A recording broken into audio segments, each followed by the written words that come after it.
జై శ్రీరామ్.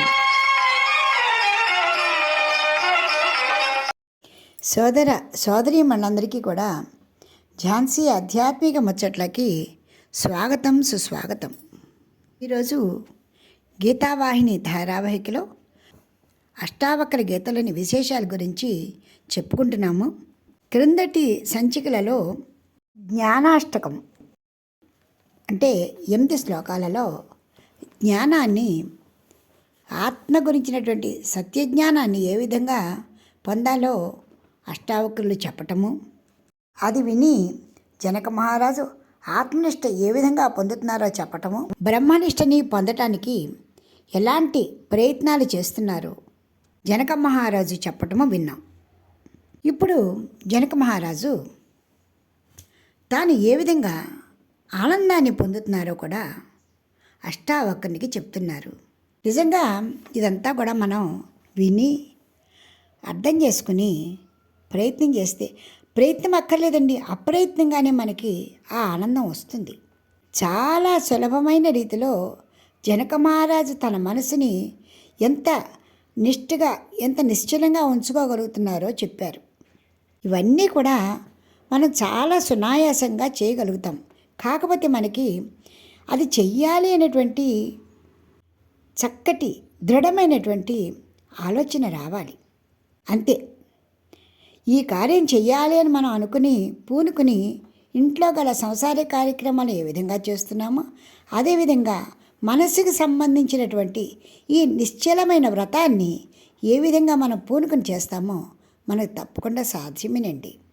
చాలా సునాయాసంగా జనక మహారాజు మనసుని నిశ్చలంగా ఉంచుకుంటున్నారో చెప్పారు. అందుకు ఆయన ఏ విధంగా ప్రయత్నాలు చేస్తున్నారో చెప్పారు. అలాగే ఇప్పుడు ఆనందాన్ని ఏ విధంగా పొందుతున్నారో కూడా చెప్తున్నారు, విందాం. ఆయన అష్టావక్రులతో మాట్లాడుతున్నప్పుడు కేవలము బాహ్య వ్యామోహాన్ని వదలటం సన్యాసం కాదు అంటూ అంతరంగంలో మన మనస్సాక్షిగా మనం ఈ మనస్సు పైన, శరీరం పైన మోహాన్ని వదులుకోవటమే నిజమైనటువంటి సన్యాసము. ఇది ఎవరికి వారుగా ప్రయత్నించి చేసుకోవాల్సింది, ఎవరిని వారు నమ్ముకుని సాక్షిగా చేసుకోవాల్సినది అంటూ జనక మహారాజు చెబుతూనే అకించన భవం స్వాస్థ్యం కౌపీనత్వేపి దుర్లభం త్యాగాదానే విహాయాస్మాత్ అహమాసే యదా సుఖం అహమాసే యదా సుఖం. గురువర్య, నా ఆలోచన వల్ల నేను తెలుసుకున్నది ఆత్మ మాత్రమే ఉంది, రెండవది లేదు అని నేను స్పష్టంగా తెలుసుకున్నాను. ఎప్పుడైతే ద్వైతం లేదు అన్న భావన నాలో వచ్చిందో, నేను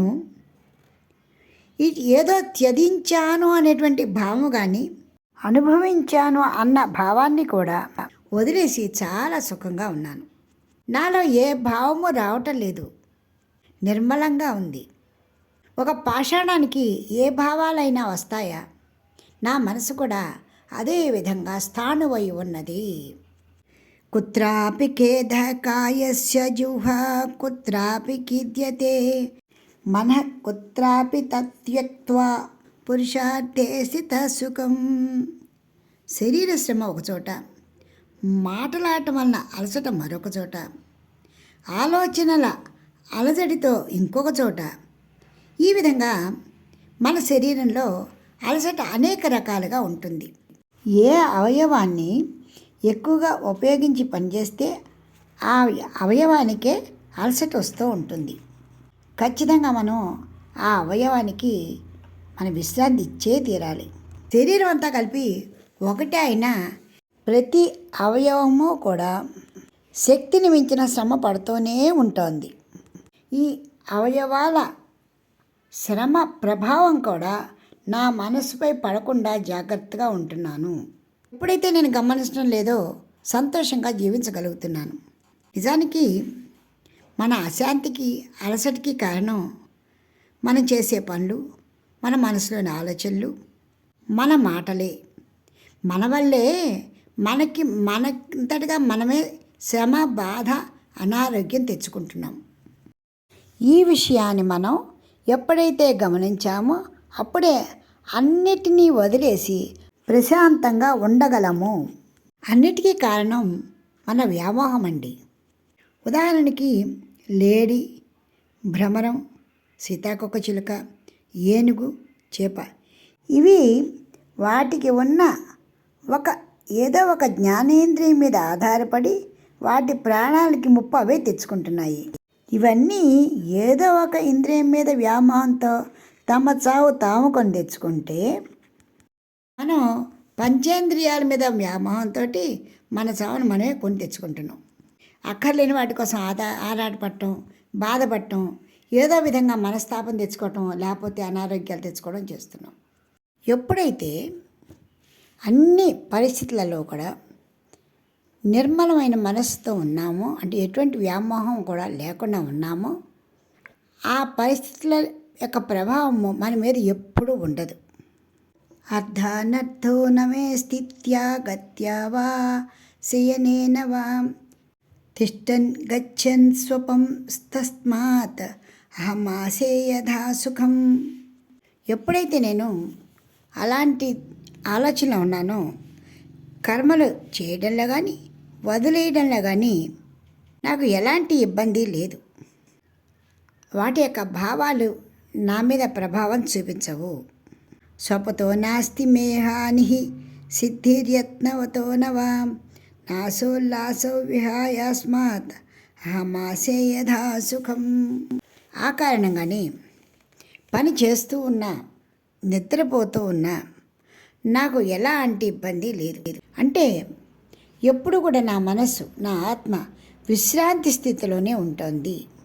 అంతేకాదు, సుఖాది రూప నియమం భావేష్వాలోక్య భూరిశ శుభాశుభే విహాయాస్మాత్ అహమాసే యథాసుఖం. వివిధ పరిస్థితులకు అనుగుణంగా ఈ సుఖదుఖాలు మారుతూ ఉంటాయి.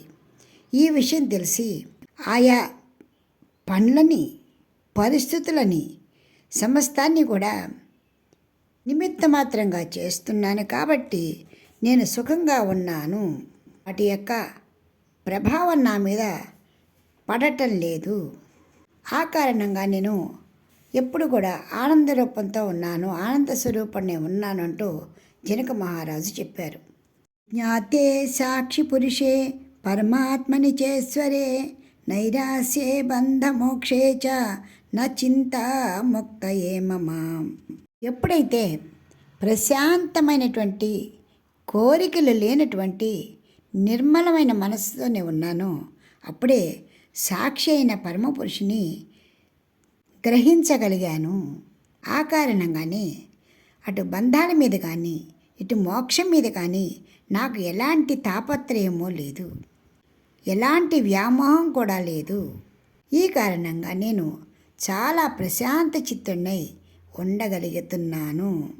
అంతర్హికల్పశూన్యస్య బహి స్వచ్ఛందచారిణ భ్రాంతస్యవ దశాస్తాస్తా తాదృశ ఏవ జానతే. ప్రతిదానికి మనలో కలిగేటువంటి ఏ సంకల్ప వికల్పాలకైనా మనస్సే కారణము. చేసే పనుల యొక్క ప్రభావము మనసుపై పడకుండా ఉంటే, మనసు నిర్మలమై ఉంటే మనం ప్రశాంతంగా ఉండగలుగుతాము. నిత్యమైనది ఆత్మ ఒక్కటే అని ఎప్పుడైతే నేను గ్రహించగలిగానో అప్పుడే పసిబాలుడి వలె భావశూన్యంగా, హాయిగా, స్వేచ్ఛగా విహరించగలుగుతున్నాను. చూసేవారికి బాహ్యంగా నేను అన్ని పనులలో పాల్గొన్నట్లు కనిపించినా అవన్నీ కూడా నా శరీరానికే కానీ మనస్సుకి సంబంధించినవి కావు అని నాకు స్పష్టంగా తెలుస్తూ ఉన్నది. వాటి ప్రభావము నా మీద లేదు కాబట్టే ఇంత ఆనందంగా, ఇంత ప్రశాంతంగా ఉండగలుగుతున్నాను. ఈ ముక్త స్థితి ఇంకొక ముక్తి పొందినటువంటి, జ్ఞానముక్తిని పొందినటువంటి జ్ఞానికి మాత్రమే అర్థమవుతుంది.